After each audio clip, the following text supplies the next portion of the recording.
चुनाव हार जीत होते रहती है, सरकार आती और जाती है, लेकिन देश को लूट लिया मिलके हुस्न वालों ने और उजला उजला बाल और उजर दाढ़ी वालों ने। इसलिए लुटेरे लोग का जिस तरह से गजनी आया था देश में, तो लोग समझा कि शासन करने आया है, लेकिन वो शासन करने नहीं आया था, वो देश को जो सोने की चिड़िया कहलाती थी भारत, उसको लूटने आया था, खजाना लूट कर भाग गया।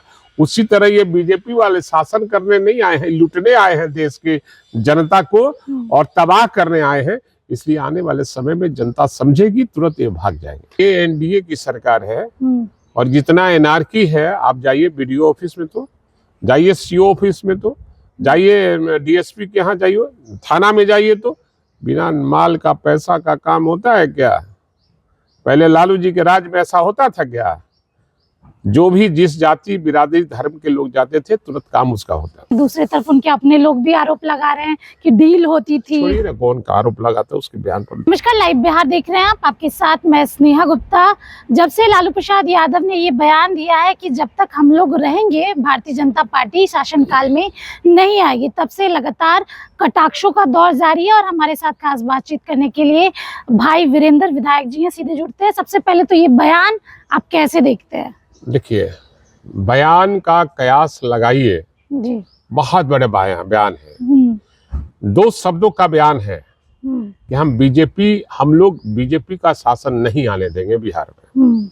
ये छोटा सा बयान है, लेकिन देश में बवाल मचा हुआ है और बीजेपी और आरएसएस इसको गंभीरता से लिया है कि आदरणीय लालू प्रसाद यादव जी का बयान है। और लालू यादव जी हमेशा सांप्रदायिक शक्तियों से लड़ने का काम किया है जी।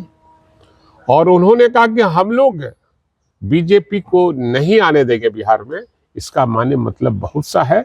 अगर इस पर बहस हो तो बहुत बड़ी बहस हो सकती है। बहुत लोग उनके साथ हैं जो कल मेरे साथ आने वाले हैं और वो आकर बीजेपी को सफाया करने का बड़ा बयान दे रहे हैं कि विधानसभा चुनाव के पहले खेला हो सकता है। खेला होगा जो भी समाजवादी लोग सब एकत्रित होंगे और सांप्रदायिक शक्तियों को भगाने का काम करेंगे। एक तरफ आप ये कह रहे हैं तो दूसरी तरफ एनडीए के नेता कह रहे हैं कि लालू यादव को अब कोई सीरियस नहीं लेता। नहीं, वो जो भी बोलते हैं उसका कोई मतलब नहीं होता। लालू यादव ही नहीं है, लालू यादव एक विचार है और इस विचार को मानने वाले इस धरती पर करोड़ लोग हैं। इसलिए किसी के कहने से कुछ नहीं होगा।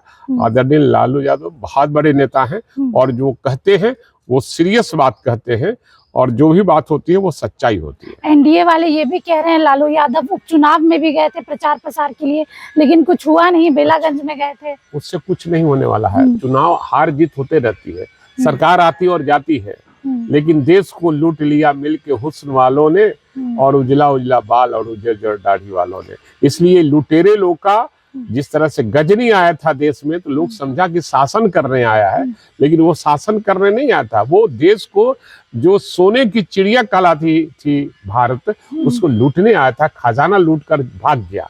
उसी तरह ये बीजेपी वाले शासन करने नहीं आए हैं, लूटने आए हैं देश के जनता को और तबाह करने आए हैं। इसलिए आने वाले समय में जनता समझेगी, तुरंत ये भाग जाएंगे। आप लोग पे हमेशा ये जंगल राज का आरोप लगता है। मुख्यमंत्री आप बताइए, आप पत्रकार हैं, आप बताइए कि इस राज्य में जितना एनआरकी है, जितना लूट है, हत्याएं का दौर चल रहा है, हर व्यक्ति अपने आप को असुरक्षित महसूस कर रहा है। और कोई भी बाजार जाने के पहले पति कहता है पत्नी को, पत्नी कहती है पति को, भाई देखिएगा, बच के आइएगा, बच के जाइएगा, देखिए अपना जान जोखिम में मत डालिए।